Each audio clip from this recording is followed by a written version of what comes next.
Croeso cynnes iawn i Gadeilan Deiniodd Sant. Diolch yn fawr iawn am ddod i'r gwasanaeth hon. A very warm welcome to our service this evening. All that we need is on the laminated sheets and on the separate reading sheet and hymns. Tonight we have the current chaplain to the Archbishop. I had to be careful there, I nearly said the current Archbishop's chaplain, which would be very wrong.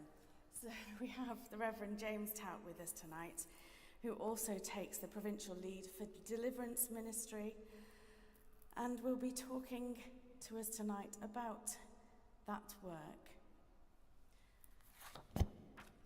Dywedodd fy nghalon amdanat, ceisia I wyneb, am hynny ceisiaf dy wyneb o arglwydd.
Lesson from the Old Testament.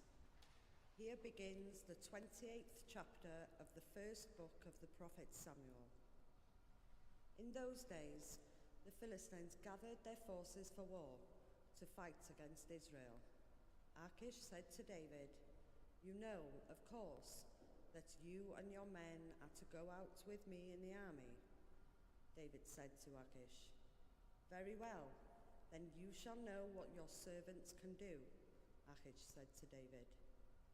"Very well, I will make you my bodyguard for life." Now Samuel had died, and all Israel had mourned for him and buried him in Ramah, his own city. Saul had expelled the mediums and the wizards from the land. The Philistines assembled and came and encamped at Shunem. Saul gathered all Israel, and they encamped at Gilboa. When Saul saw the army of the Philistines, he was afraid, and his heart trembled greatly. When Saul inquired of the Lord did not answer him, not by dreams, nor by Urim, nor by prophets.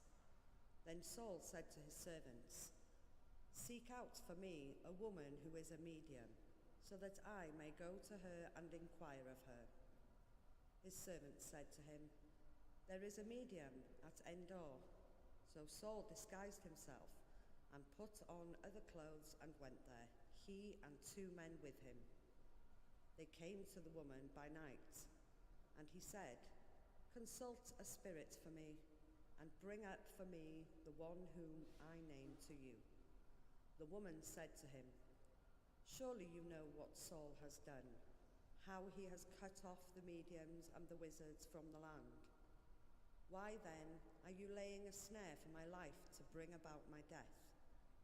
But Saul swore to her by the Lord, "As the Lord lives, no punishment shall come upon you for this thing." Then the woman said, "Whom shall I bring up for you?" He answered, "Bring up Samuel for me." When the woman saw Samuel, she cried out with a loud voice, and the woman said to Saul, "Why have you deceived me? You are Saul." The king said to her, "Have no fear. What do you see?" The woman said to Saul, "I see a divine being coming up out of the ground." He said to her, "What is his appearance?" She said, "An old man is coming up. He is wrapped in a robe." So Saul knew that it was Samuel, and he bowed with his face to the ground and did obeisance. Then Samuel said to Saul, "Why have you disturbed me by bringing me up?" Saul answered, "I am in great distress, for the Philistines are warring against me, and God has turned away from me and answers me no more, either by prophets or by dreams. So I have summoned you to tell me what I should do." Samuel said, "Why then do you ask me, since the Lord has turned from you and become your enemy? The Lord has done to you just as he spoke by me, for the Lord has torn the kingdom out of your hand and given it to your neighbor David, because you did not obey the voice of the Lord and did not carry out his fierce wrath against Amalek. Therefore, the Lord has done this thing to you today.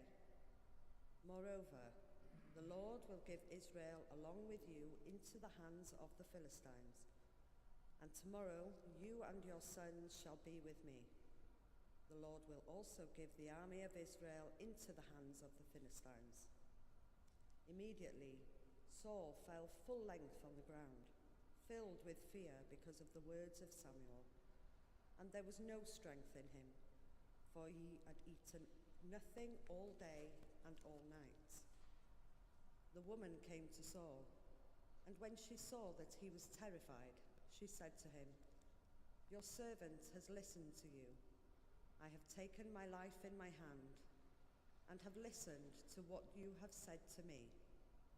Now therefore, you also listen to your servant. Let me set a morsel of bread before you. Eat, that you may have strength when you go on your way." He refused and said, "I will not eat." But his servants, together with the woman, urged him and listened to their words. So he got up from the ground and sat on the bed. Now the woman had a fatted calf in the house. She quickly slaughtered it, and she took the flour, kneaded it, and baked unleavened cakes. She put them before Saul and his servants, and they ate. Then they rose and went away that night. Here ends the first lesson.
Yma y mae yn dechrau'r 5 bennod yr Efengyl yn ôl Sant Marc.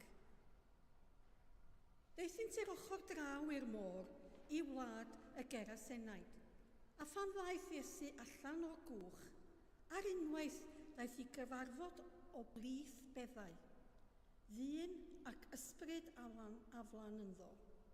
Roedd hwn yn cartrefydd ymhlith y beddau, ac ni all neb mwyach ei rwymo, hyd yn oed a chadwyn, oherwydd roedd wedi cael ei rwymo'n fynych a llyfeithriau ac a chadwynau, ond yr oedd y cadwynau wedi ei chwigo ganddo, a'i llyfeithriau wedi ei dryllio, ac ni fedrai neb ei ddofi. Ac yn wastad nos a dydd, ymhlith y beddau ac ar y mynyddoedd, byddai'n gweld ac yn ei anafu ei hun a cherig. A phan welodd Iesu o bell, rhedodd a syrthiodd ar ei luniau o'i flaen, a gwyddodd a llais uchel. Beth sydd â fyny di a mi, Iesu, mab y Duw goruchaf.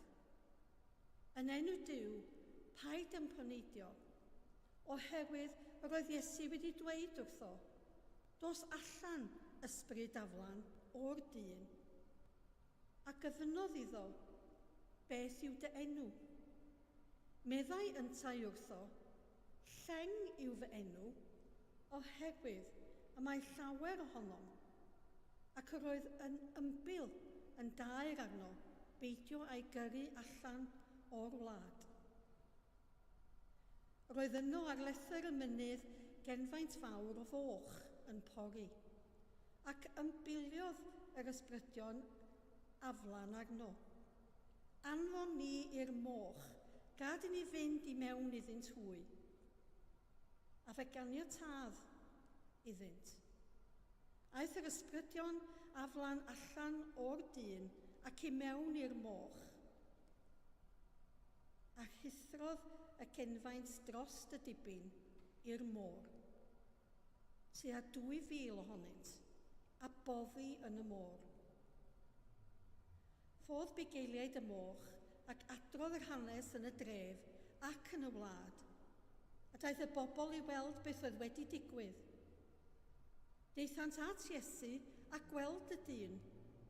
Hwnnw yr oedd y lleng cythreiliaid wedi bod ynddo, yn eistedd a'i ddillad amdano, ac yn ei iawn bywyll, a daeth arnynt ofn. A droddwyd wrthynt gan y rhai oedd wedi gweld beth oedd wedi ei ddigwydd i'r dyn y meddiant cythreiliaid, a'r hanes am y moch hefyd. A dechreuasant erfyn arno fynd ymaith o'i gororau.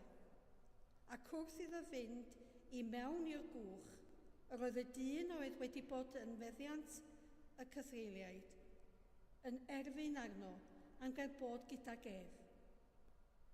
Ni adawodd iddo, ond meddai wrtho, dos adra at dy bobl dy hun, a menega iddynt gymaint y mae'r arglwydd wedi ei wneud drosod, a'r modd y tosturiodd wrthyt. Aeth yntau ymaith a dechrau cyhoeddi yn y Decapolis, cymaint yr oedd Iesu wedi ei wneud drosto, ac yr oedd pawb yn rhyfeddu. Yma y terfyn yr ail lith.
I believe in God, the Father Almighty, maker of heaven and earth, and in Jesus Christ, his only Son, our Lord, who was conceived by the Holy Ghost, born of the Virgin Mary, suffered under Pontius Pilate, was crucified, dead, and buried.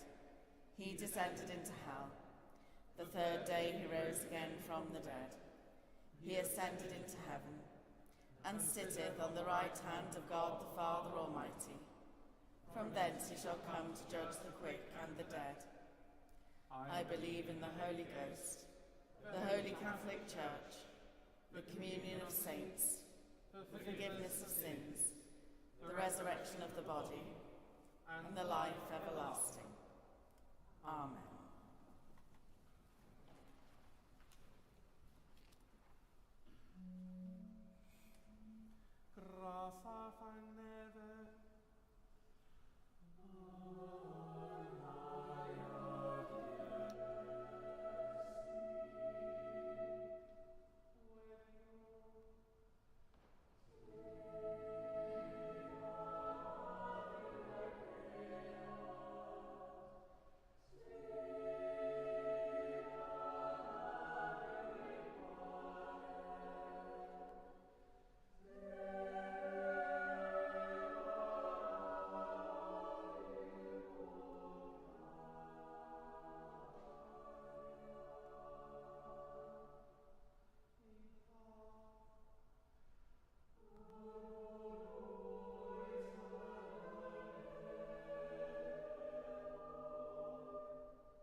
Deiniol dad a tharddiad, a godais Bangor fawr yn gysgod a noddfa, ath godwyd a thfagl i fugeilio Gwynedd Malgwn gynt.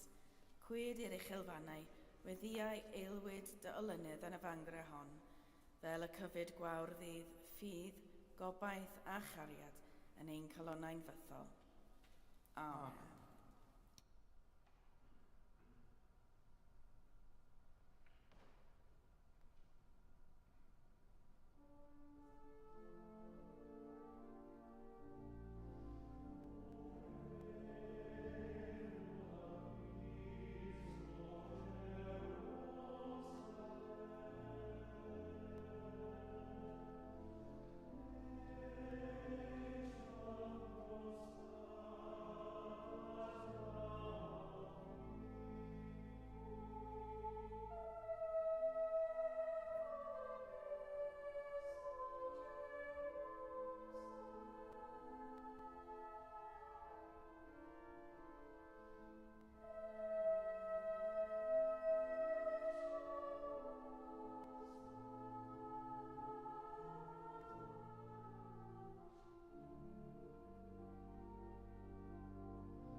Newyddion, let us pray. O Lord, as the day fades into night, we come before you seeking your deliverance. Free us from the snares of the enemy, the burdens of sin, and the fears that trouble our hearts. You are our refuge and strength, a very present help in trouble. Be our shield and our salvation, through Jesus Christ our Lord. Amen. Merciful God, we lift up those who are oppressed, bound by fear, addiction, despair, or darkness. We pray for those whose health is poor and life-limiting, and for those bound by poverty and injustice. Stretch forth your mighty hand to break every chain and set the captives free. Rebuke the forces of evil and let your light shine in every dark place. Send your angels to guard us, and let your Spirit fill us with peace and victory. In Jesus' name, Amen. O Dad, dyro I ni ac idd holl bobl, mewn gofid dangnefedd meddwl, mewn caledu, hyder, mewn ansicrwydd a mynedd, ac ym mhob amgylchiad, ymddiried tawel yn dyddoethyneb athgariad, trwy Iesu Grist ein harglwydd. Amen. Gras ein harglwydd Iesu Grist, a chariad Duw, a chymdeithas yr ysbryd glân, a fo gyda ni oll, byth bythoedd. Amen.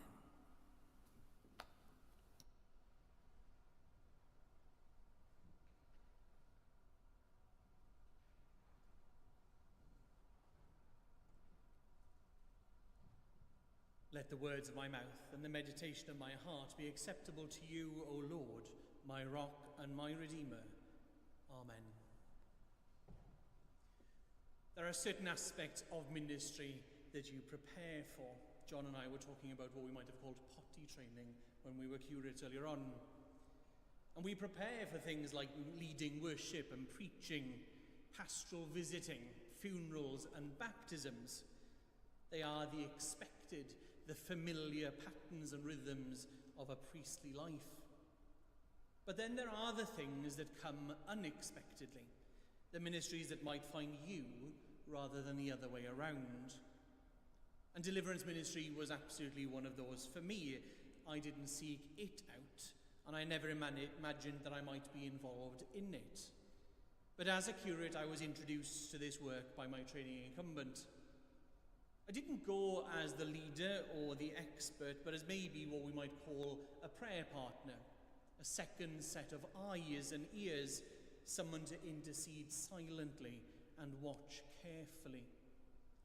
It's a role that I've never taken lightly. Deliverance ministry is not undertaken alone. We never walk into these situations relying on our own strength.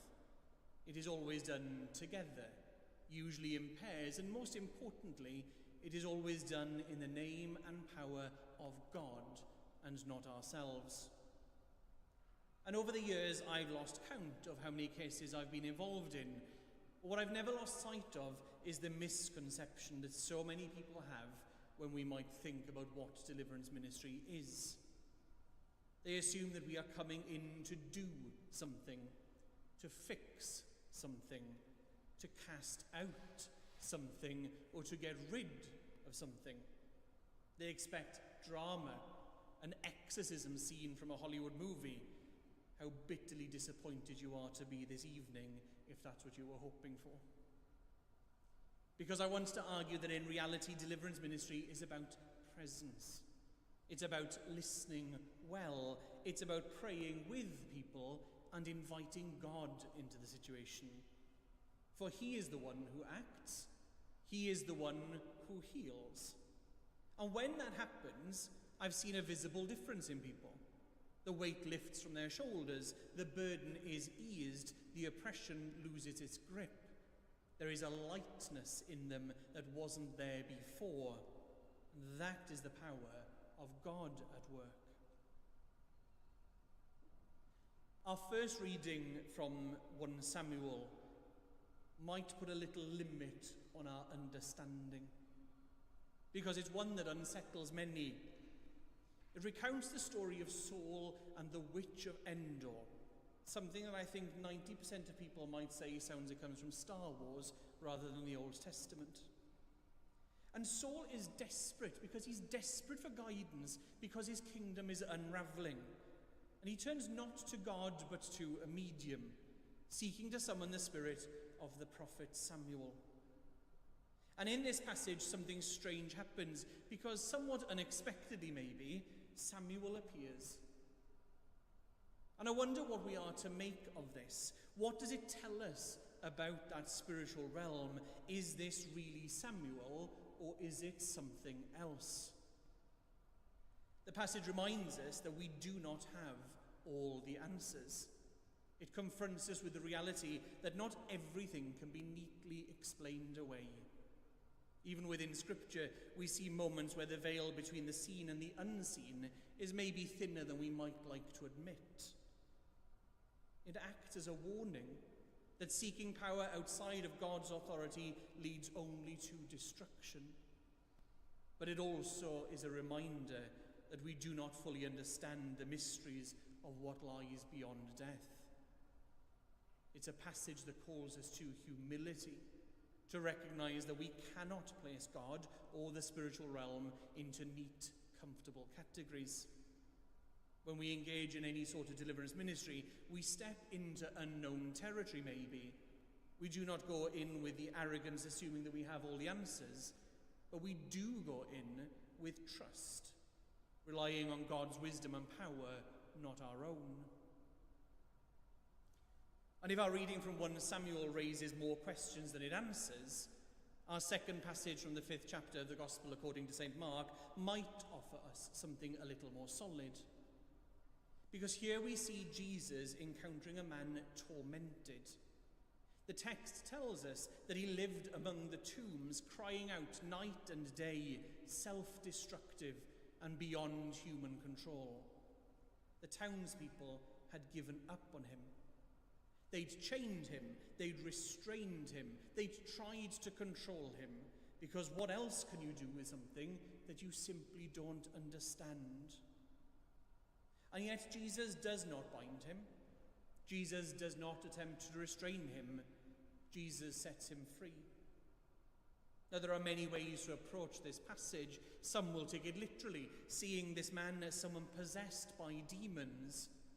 Others will ask, is this a mental illness in ancient language? Is it perhaps schizophrenia, split personality disorder, paranoia? We do not know. But what we do know is that Jesus doesn't walk away from this man. He doesn't fear the disturbances that he causes. He doesn't reduce him to be a problem that needs to be fixed. Instead, Jesus restores him. And that, to me, is at the heart of deliverance ministry. It's not about a spectacle of power. It's not about fighting demons. It's about restoring people, to realign that right relationships are restored with God and their rightful place in community.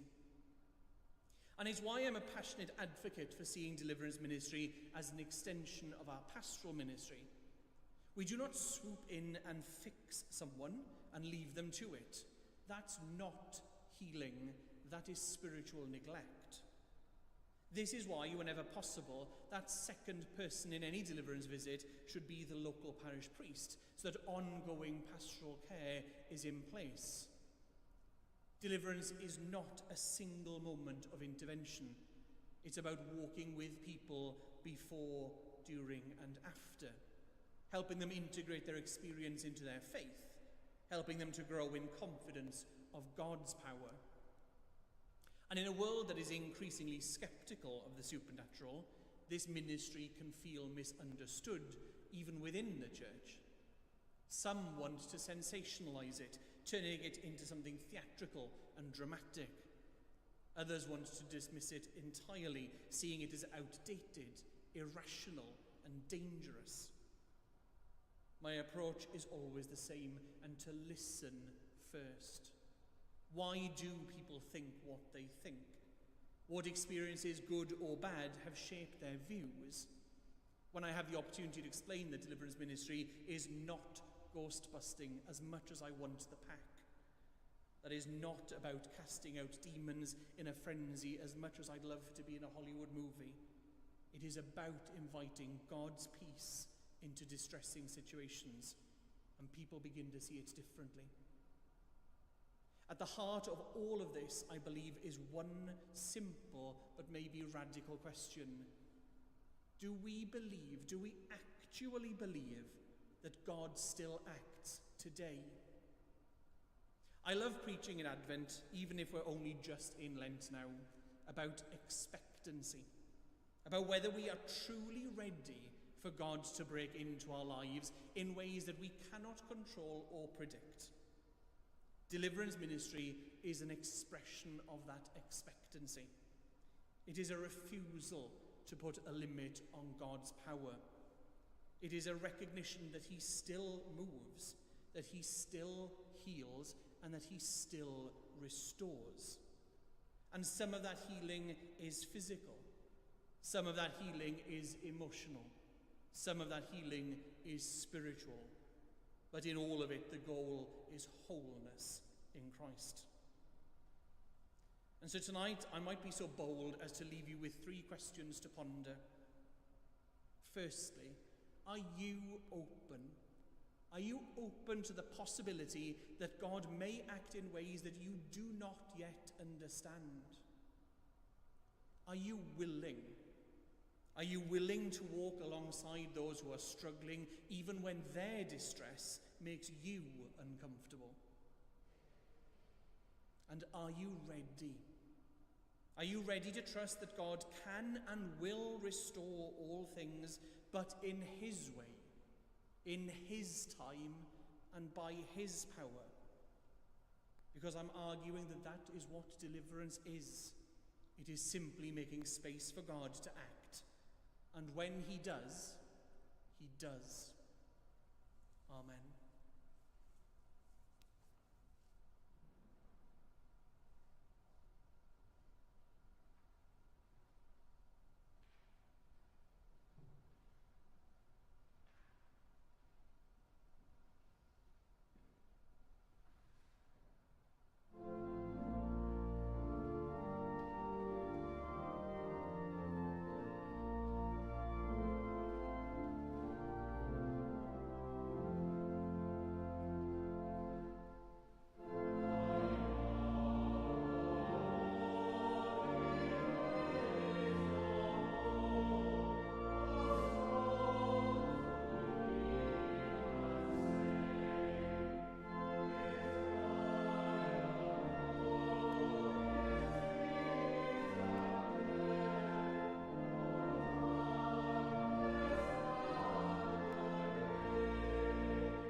Christ, give you grace to grow in holiness, to deny yourselves, take up your cross, and follow him. A bendith diw holl alluog, y tad, y mab a'r ysbryd glân, a fo yn eich plith, ac adrigo gyda chwi yn wastad. Amen.